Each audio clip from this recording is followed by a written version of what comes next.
Hi friends, நம்மளோட இந்த சாந்தஸ்ராம் சேனலில் ரீசெண்ட் டைம்ஸில் பேய் கதைகளை பற்றி பார்த்துட்டு வராங்க. அந்த வகையில் இன்றைக்கி நம்ம பார்க்க போகிற கதையில் ஒரு தனியார் நிறுவனத்தில் வேலை செஞ்சுட்டு இருக்கிற ஒரு இளைஞன் தன்னோட அப்பா அம்மாவோட வாழ்ந்துட்டு வர்றாங்க. அவனுக்கு வீட்டிலிருந்து அலுவலகத்துக்கு போகிறதுக்கு ரொம்ப லாங் டிஸ்டன்ஸாக இருக்கிறதுனால ரெகுலராக பைக் ஓட்டிட்டு போனதுனால அவனுக்கு பேக் பெயின் ஏற்படுது. நாளடைவில் அந்த பேக் பெயின் ரொம்பவே பெயின் தாங்க முடியாத அளவுக்கு வழியாக ஏற்படுறதுனால அவன் ஒரு டாக்டர் கிட்ட கன்சல்ட் பண்ணுறான். அப்போ டாக்டர் அவனை செக் பண்ணிவிட்டு நீங்கள் முடிஞ்ச வரைக்கும் லாங் ட்ராவலை பைக்கில் அவாய்ட் பண்ணுறது நல்லது அப்படின்னு சொல்லிடுறாங்க. ஆனால் இவன் அலுவலகத்துக்கு போகிறதுக்கு பைக் யூஸ் பண்ணி தான் ஆகணும், வேறு வழி இல்லை அப்படிங்கிறதுனால இவன் வீட்டில் பேசி ஒரு கார் வாங்கலாம் அப்படின்னு முடிவு பண்ணுறாங்க. இந்த கார் வாங்குறதுக்கு ரீசன் வந்து அலுவலகத்துக்கு போகிறதுக்கு மட்டும் கிடையாதுங்க. இவன் பொதுவாக ஏதாவது ஃபங்க்ஷன் போகணும் அப்படின்னா இவன் வீட்டுக்கு ஒரே பையன் அப்படிங்கிறதுனால இவங்க அப்பா ஒரு தடவை, அதுக்கப்புறம் இவங்க அம்மா ஒரு தடவை அப்படின்னு 2 தடவை பைக்கில் கூட்டிகிட்டு போக வேண்டியது இவனுக்கு வேலைப்பளுவு அதிகமாகுது. அதனாலையுமே இவன் கார் வாங்கலாம் அப்படின்னு முடிவு பண்ணுறான். ஆனால் இவங்க மிடில் கிளாஸ் ஃபேமிலி அப்படிங்கிறதுனால புது கார் வாங்குறதுக்கு இவங்களால முடியலங்க. அதனால் இவங்க என்ன பண்ணுறாங்க அப்படின்னா இந்த கார் கன்சல்ட்டிங் எல்லாம் பண்ணுறாங்களே அவங்க கிட்ட போய் யூஸ்டு கார் வாங்கலாம் அப்படின்னு முடிவு பண்ணி ஒரு கார் கன்சல்ட்டிங் கம்பெனியை அப்ரோச் பண்ணுறாங்க. அங்கே போயிட்டு ஆல்ரெடி அவங்க ஒரு ஓனர் விற்ற காரை இவங்க செகண்ட் ஓனராக அந்த காரை ஒன்று வாங்கிட்டு வீட்டுக்கு வந்துடுறாங்க. வீட்டுக்கு வந்த பையன்கிட்ட அம்மா என்ன சொல்கிறாங்க அப்படின்னா, நம்ம புதுசாக கார் வாங்கிக்கிறதுனால குலதெய்வ கோயிலுக்கு போயிட்டு ஒரு பூஜையை போட்டு வர்றது நல்லது அப்படின்னு சொல்லிட்டு அவங்க வீட்டிலேருந்து ஒரு 15 கிலோமீட்டர் டிஸ்டன்ஸில் இருக்கிற அவங்க குலதெய்வ கோயிலுக்கு அந்த புது காரை எடுத்துகிட்டு 3 பேருமே கிளம்புறாங்க. அப்படி போயிட்டு இருக்கும்போது ஒரு ஒத்தையடி பாதை கிட்ட ஓட்டிட்டு வரும்போது அங்கே சடனாக ஒரு பசுமாடு இவங்க கார் முன்னாடி வந்து இடிச்சு ஒரு 5 அடி தூரம் தள்ளி போய் அந்த பசுமாடு விழுந்துருது. ஆனால் இவர் அந்த ஒத்தையடி பாதை அப்படிங்கிறதுனால ரொம்பவே ஸ்லோவாக தான் ஓட்டிட்டு போனதுனால அந்த பசுமாட்டுக்கு பெருசாக காய எதுவுமே ஏற்படாமல் எந்திரிச்சு போயிடுது. ஆனாலுமே இவங்க அம்மாவுக்கு என்ன தோணுது அப்படின்னா, பொதுவாக இந்த மாதிரி பசுமாடெல்லாம் வந்து நம்ம காரில் இடிக்கிறது அப்படிங்கிறது ஒரு அபசகுணமான செயல். அதனால் இன்றைக்கி நம்ம குலதெய்வ கோயிலுக்கு போக வேண்டாம், பேசாமல் வண்டியை வீட்டுக்கு திருப்பிடு அப்படின்னு சொல்லிடுறாங்க. தன் மகனும் அவங்க அம்மா சொன்னதை கேட்டுட்டு அப்படியே அந்த காரை யூட்டன் அடிச்சு தன் வீட்டுக்கு போகலாம் அப்படின்னு முடிவு பண்ணுறான். இவனுக்கு வந்து கார் பற்றியெல்லாம் பெருசாக எதுவுமே தெரியாது. இவனுக்கு இந்த பேக் பெயின் வந்ததுனால தான் கார் வாங்கியிருக்கானே தவிர இவனுக்கு அந்தளவுக்கு டெக்னாலஜிக்கலாக கார் பற்றியெல்லாம் தெரியாது. இவன் இந்த பசுமாட்டை அடிச்சுட்டு தொடர்ந்து அந்த காரை ஓட்டிகிட்டு போயிருக்கிறான். ஆனால் அவங்க அந்த பசுமாடு ஆக்சிடென்ட் ஆன இடத்துலேருந்து ஒரு 5 கிலோமீட்டர் போனதுமே இன்ஜின் சடனாக ஆஃப் ஆகி அந்த கார் நின்றுது. இவனுக்கு நான் சொன்ன மாதிரி காரை பற்றி எதுவுமே தெரியாததுனால முடிஞ்ச வரைக்கும் இவன் அந்த இன்ஜினு இதெல்லாம் செக் பண்ணி பார்க்குறான். இவனுக்கு எதுவுமே தெரியாததுனால அவங்க ஊரில் இருக்கிற ஒரு மெக்கானிக்கு ஃபோன் பண்ணி வர சொல்கிறான். அங்கேருந்து மெக்கானிக் ஒரு 1/2 மணி நேரத்தில் வண்டியில் வந்துடுறாரு. வந்தவர் இந்த காரெல்லாம் செக் பண்ணிவிட்டு கார் ஏதாவது ஆக்சிடென்ட் பண்ணிங்களா அப்படின்னு கேட்குறான். அதுக்கு இவங்க உடனே இல்லை, ஒரு பசுமாடு மட்டும் இந்த காரில் முன்னாடி வந்து இடிச்சுது அப்படிங்கிறத பற்றி சொன்னான். உடனே இவர் அந்த இன்ஜினை செக் பண்ணிவிட்டு நீங்கள் இந்த பசுமாடை இடிச்சதுக்கு அப்புறம் கூட தொடர்ந்து இந்த வண்டியை ஓட்டிட்டு வந்ததுனால இன்ஜின் வந்து பிரச்சனை ஆயிடுச்சு, அதனால் இப்போதைக்கு இந்த காரை ஓட்ட முடியாது, ஷோரூமில் கொடுத்து தான் நீங்கள் மாற்றணும் அப்படின்னு சொல்லிட்டு அவன் கிளம்பி போயிடுறான்.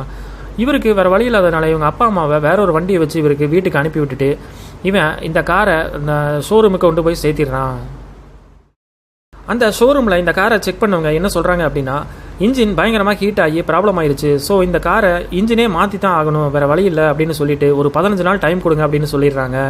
இவனுக்கும் வேறு வழி இல்லாமல் வீட்டுக்கு ஆட்டோ பிடிச்சி போயிடுறான். அப்படி போனவன் இந்த 15 நாளுக்கு அட்ஜஸ்ட் பண்ணி பழைய மாதிரியே பைக்லேயே ஆஃபீஸ் போயிட்டு வந்துட்டுருக்கான். இவங்க சொன்ன மாதிரியே ஷோரூமில் ஒரு 15 நாள் கழிச்சு அந்த இன்ஜின் எல்லாத்தையுமே மாற்றி பக்காவாக அந்த காரை டெலிவரி எடுத்துடுறாங்க. அதுக்கப்புறம் இவங்க அம்மா ஓகே கார் தான் ரெடி ஆயிடுச்சுல்ல, நம்ம இந்த வாரம் அமாவாசை வருது, ஸோ அந்த அன்னைக்கு நம்ம குலதெய்வ கோயிலுக்கு போனோம்னா சாமியும் கும்பிட்டு அப்படியே இந்த காருக்கு பூஜையும் போட்டுடலாம் அப்படின்னு சொல்லி முடிக்கிறாங்க. அவனும் அதுக்கப்புறம் அந்த காரை ரெகுலராக எடுத்து ஓட்டிட்டு போயிட்டு இருக்கான். அப்படி ஒரு நாள் ஒரு சண்டேல இவன் தன்னோட ஃப்ரெண்டை பார்க்கறதுக்காக காரில் போயிடுறான். அப்படி போனவங்கிட்ட அவங்க அப்பா ஃபோன் பண்ணி எங்கடா இருக்க, சீக்கிரமாக கார் எடுத்துகிட்டு வா, என்னோட ஃப்ரெண்டு ஒருத்தன் அடிபட்டு ஹாஸ்பிட்டலில் எமர்ஜென்சியில் இருக்கான், அவனை பார்க்கறதுக்கு போகலாம் அப்படின்னு சொல்கிறாரு. சரின்னு சொல்லிட்டு அவன் கார் எடுத்துகிட்டு வீட்டுக்கு வந்துடுறான். இவங்க அப்பா பார்த்தீங்கன்னா அந்த காரில் பின் சீட்டில் உட்காந்துக்கிறாரு. இவன் அந்த கார் எடுத்துகிட்டு இவங்க அப்பாவோட ஃப்ரெண்டை பார்க்கறதுக்காக ஹாஸ்பிட்டலுக்கு போயிட்டு இருக்காங்க. அப்படி போயிட்டு இருக்கும்போதே இவங்க அப்பா சடனாக நெஞ்சை கையில் பிடிச்சிட்டு நெஞ்சு வலிக்குது அப்படின்னு சொல்கிறாரு. உடனே இவன் அந்த காரை ரோட்டோட ஓரத்தில் பார்க் பண்ணிவிட்டு இவங்க அப்பாவுக்கு என்னாச்சு அப்படின்னு பார்க்கறதுக்காக வர்றான். இவங்க அப்பா உடனே சடனாக கொஞ்ச நேரத்துலேயே மயக்கமும் போட்டு விழுந்துடுறாரு. இவனுக்கு என்ன பண்ணுறதுன்னு தெரியாமல் பதறி அடிச்சுட்டு அந்த காரை ஸ்பீடாக எடுத்து ஒரு பக்கத்தில் இருக்கிற ஒரு ஹாஸ்பிட்டலை நோக்கி போகிறான். அங்கே போயிட்டு அவங்க அப்பா அங்கே அட்மிட் பண்ணுறாங்க. ஆனால் அங்கே அவங்க அப்பாவோட உடம்பை செக் பண்ண டாக்டர்ஸ் எல்லாருமே உங்கள் அப்பா வர வழியிலேயே இறந்துட்டாரு அப்படின்னு சொல்கிறாங்க. இவனுக்கு உடனே ஷாக் ஆகி என்னாச்சுன்னு கேட்குறான்.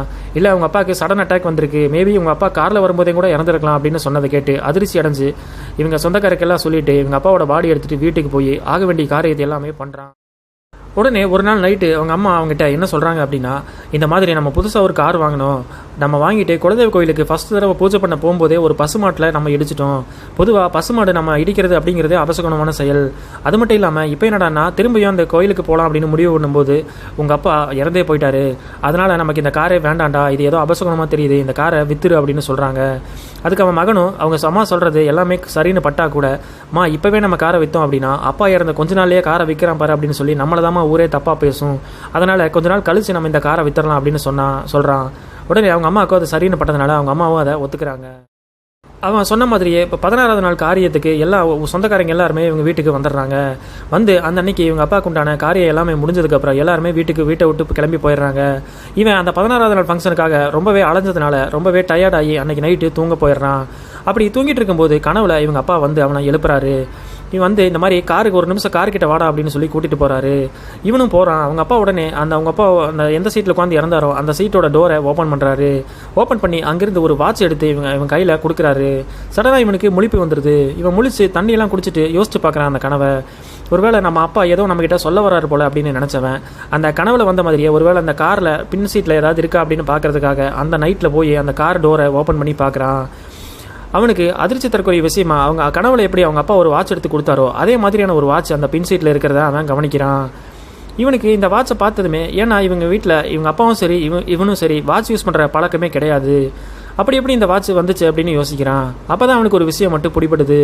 அது என்ன அப்படின்னா, ஒருவேளை இந்த ஃபஸ்ட் ஓனர் நம்ம இந்த காரை கன்சல்டிங் மூலியமாக தானே வாங்கினோம், இந்த ஃபஸ்ட் ஓனர் தான் இந்த வாட்சை வச்சுருந்துருப்பார் போல், ஒருவேளை அவரோட வாட்சாக இருக்கலாம் அப்படின்னு சொல்லிட்டு பேசாமல் இந்த வாட்சை அவர்கிட்டே ஒப்படைச்சிடறா அப்படின்னு முடிவு பண்ணிவிட்டு அந்த கார் கன்சல்டிங் கம்பெனிக்கிட்ட போகிறான். அங்கே போயிட்டு நடந்ததை சொல்லி இந்த மாதிரி இந்த வாட்ச் ஃபஸ்ட் ஓனரோட வாட்ச்னு நினைக்கிறேன், அவர்கிட்ட இந்த வாட்சை ஒப்படைச்சிருங்க அப்படின்னு சொல்லி அங்கே வேலை செய்கிற ஒரு பையன்கிட்ட சொல்கிறான். அந்த பையன் அதுக்கு அவன் சிரிச்சுட்டு, சார் அவங்களே வந்து திருப்பி கேட்கல, எதுக்கு சார் நம்மளா போய் ஃபாலோ பண்ணி அந்த வாட்ச் திருப்பி கொடுக்கணும், பேசாமல் அதை நீங்களே யூஸ் பண்ணிக்கிங்க அப்படின்னு சொல்கிறான். ஆனால் அடுத்தவங்க பொருள் எனக்கு தேவையில்லை, அதனால் இந்த வாட்சை கண்டிப்பாக நீங்களே கொடுத்துருங்க அப்படின்னு சொல்லி மறுபடியும் கொடுக்குறான். அந்த டைமில் சரி ஓகே சார் நீங்கள் கொடுத்துட்டு போங்க, நாங்கள் ஃபாலோ பண்ணி கொடுத்துட்றோம் அப்படின்னு சொல்கிறாரு. ஆனால் இவனுக்கு அவன் மேலே நம்பிக்கையே வரல. என்ன காரணம் அப்படின்னா, ஃபஸ்ட்டு நம்ம சொன்னதுமே இவன் சரின்னு இருந்தான்னா கூட பரவாயில்ல, நம்மளே வச்சுக்க சொல்கிறவன் இவன் எப்படி கரெக்டாக ஃபாலோ பண்ணி இந்த வாட்சை கொண்டு போய் அந்த ஓனர்கிட்ட சேர்த்துவான். அதனால் இவன் நம்பிக்கை இல்லாமல் இல்லை நீங்கள் அந்த ஓனரோட ஃபோன் நம்பரோ இல்லை கான்டாக்ட் நம்பர் ஏதாவது கொடுங்க, நானே கொடுத்துட்றேன் அப்படின்னு சொல்கிறான். உடனே அங்கே வேலை செய்ய பையன் அந்த லெட்ஜர் எடுத்து செக் பண்ணி பார்க்குறான்.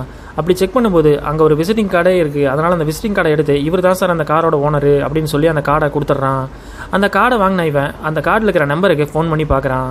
ஆனால் அந்த ஃபோனு நாட் ரீச்சபிள்னு வருது. உடனே கீழே அந்த கார்டில் அட்ரஸை கவனிக்கிறான். அந்த அட்ரஸ் இவனுக்கு பக்கத்தூரில் தான் இருக்குது அப்படிங்கிறதுனால நம்ம நேர்லேயே போய் கொடுத்துடலாம் அப்படின்னு முடிவு பண்ணிவிட்டு அதே காரில் கிளம்புறான். அப்படி போனவன் அந்த வீட்டில் போய் காலிங் பெல்லை அடிக்கிறான். அங்கே ஒரு 40 வயசு மதிக்கத்தக்க ஒரு பெண்மணியும் ஒரு கல்லூரி மாணவி 2 பேருமே வந்து டோரை ஓப்பன் பண்ணி யார் அப்படின்னு கேட்குறாங்க.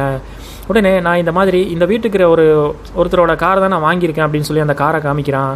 உடனே அந்த 2 பேருமே ஓடி போய் அந்த காரை சுற்றி பார்க்குறாங்க. பார்த்துட்டே இருந்தவங்க சடனாக அழுகவும் ஆரம்பிச்சிடுறாங்க. இவனுக்கு அவங்க ஏன் இப்படி பண்ணுறாங்க அப்படின்னே புரியல.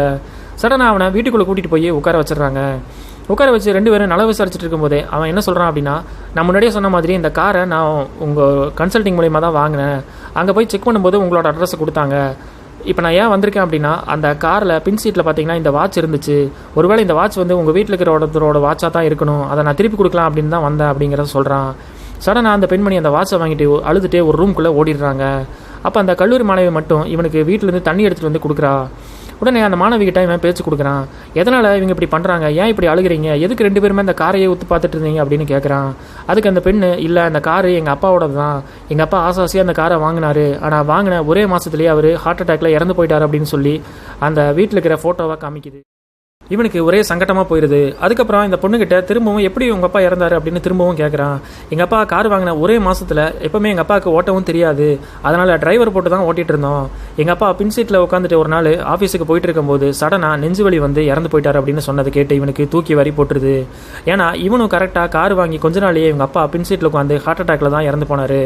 ஆனால் இதை பற்றியெல்லாம் இவங்களுக்கு சொல்லி மேலும் கஷ்டப்படுத்த விரும்பாததுனால இவன் அந்த வாட்சை மட்டும் ரிட்டர்ன் பண்ணிவிட்டு அப்படியே வீட்டுக்கு கிளம்பி போயிடுறான்.